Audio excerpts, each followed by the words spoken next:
Okay, guys, we're checking out another UAW strike expands with over 7,000 employees walking off. Let's check this one out by CNBC. Let's go. Welcome back to the exchange. The UAW strike expanding once again. More plants shutting down. It's now hitting more than 20% of U.S. production. Shares of the big three are lower today. And Ford CEO Jim Farley is holding a call as we speak. Phil LeBeau joins us with the latest. Some pretty hot headlines already, Phil.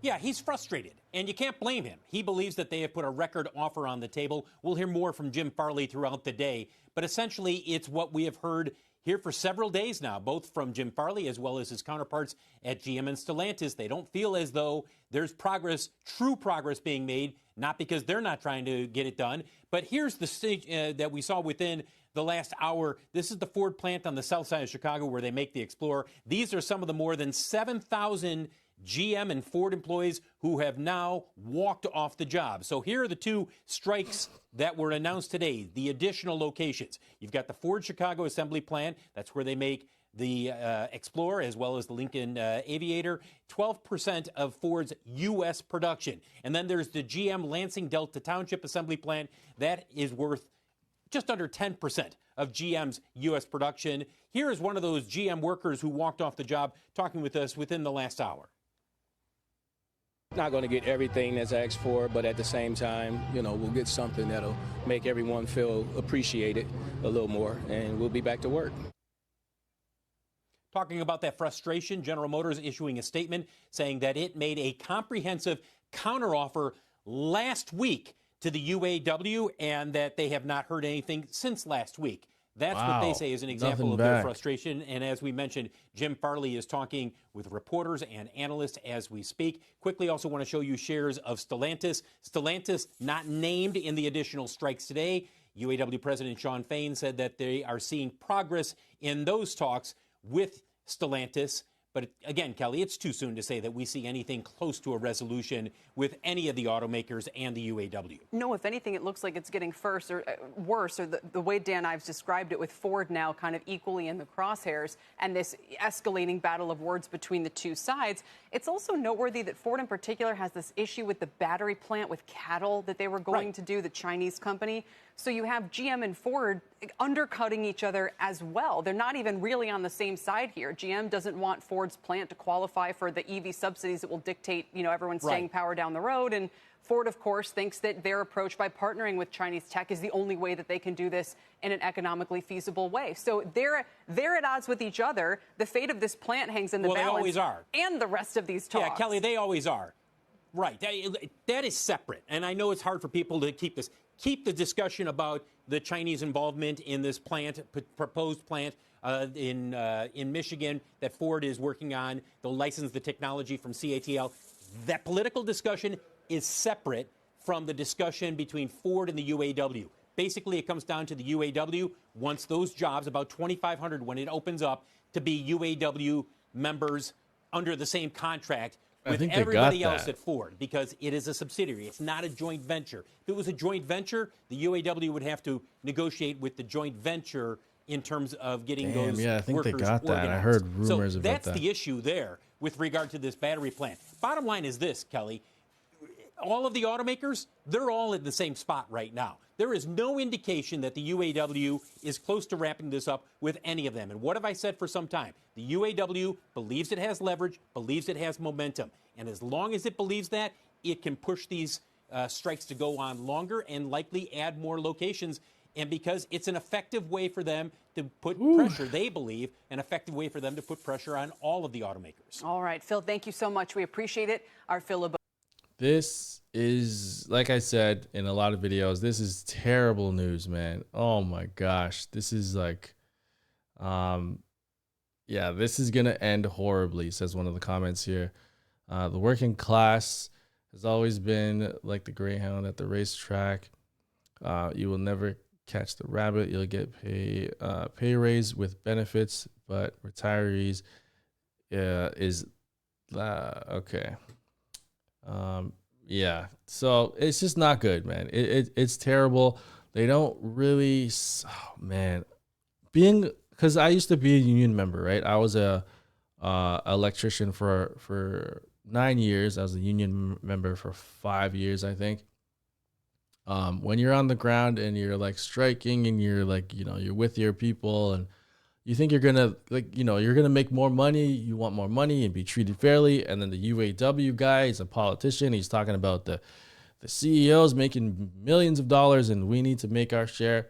That's all good, right? Like that's all normally that's kind of like, the workers need more money, but this is a different situation. With the rise of electric cars, it's a different landscape. And the future of GM and Ford, even without the strikes, is rocky. So now that we have these strikes here, it makes it even harder for GM and Ford to make a profit on EVs. And if you watch this channel, EVs are the future of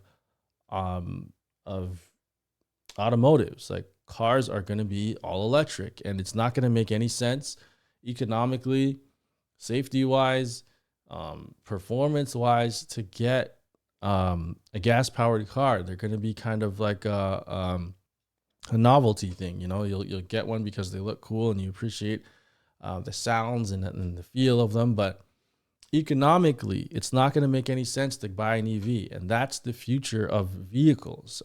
If you have a EV that's price parity with gas cars, it just doesn't make any sense to buy the gas car.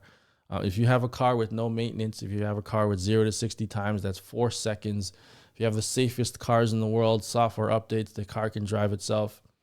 You could watch, it's a giant screen. You could watch YouTube and Netflix, and in the car, it's just, there's so many benefits to an EV over a gas powered cars that the market is going there, and Ford and GM can't transition as it is now. They can't transition. They can't make profit on their vehicles. Like Ford is negative 40% on their EVs. So they're now funding their EV production with their pickup trucks and their SUVs. That's funding the transition to EVs, but it's a very difficult transition to make. And the market is going towards electric cars. I'm telling you guys, like, I know some of you guys don't believe it, but the market is going towards electric cars. The Model Y has been the best-selling car on the planet. It's beating the Corolla in sales, okay, for the past 3 quarters. It's the best-selling car, beating the Corolla, which is like $20,000 or $30,000 cheaper. There's a reason for this. It's not just vanity. Some people say, oh, people just want to look cool in their Teslas. That's not it. It's the better product, and the market is proving that. Now that the Model Y and Model 3 are cheaper, that's just going to push it. It's even going to be more.